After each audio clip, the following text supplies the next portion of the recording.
We talked a little bit about provocative conversation. We want to stoke some rivalries. We want to stir some things up. We want you to interact with us on social media. We want you to interact with us here. It's time for our grill crew. Chad entertained our grill crew at Coach's Corner Bar and Grill in Purcellville, Virginia this week. Joining me here today, I got my main man, Coach Kirk Peterson of Flint Hill School. Congratulations on that head coaching job, bro. Thank you, sir. Thank you, sir. Yes, sir. My main man, Andre Jones out there at Briar Woods representing.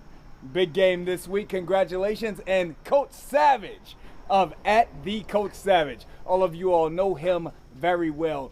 Gentlemen, I brought you all here to have provocative conversation, and when I think about that, I don't know any more provocative conversation than that of reclassification.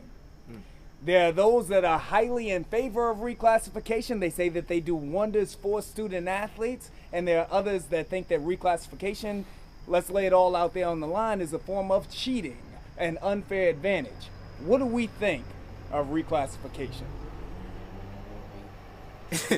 Cheating, you ain't trying. What is it? You ain't cheating, you ain't trying. No, I mean, I think that for my kids, you know, some kids are young, maybe a little bit undeveloped, and they take that year for educational purposes, body purposes, and at the end of the day, now with the likeness, it's become a business.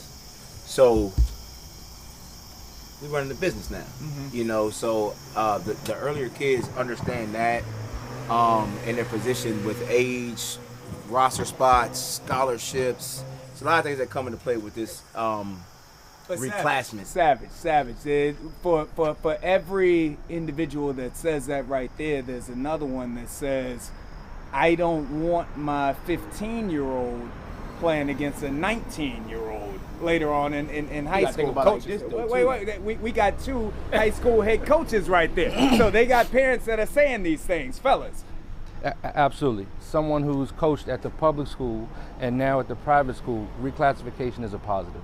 The pros far outweigh the cons for one simple reason: maturity. It's known. It's scientifically driven.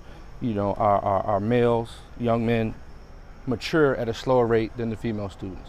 When you talk about sending a young man off to college, whether athletics is involved or not, the decisions that they're going to be forced with, they're going to make much better decisions a year older than a year younger.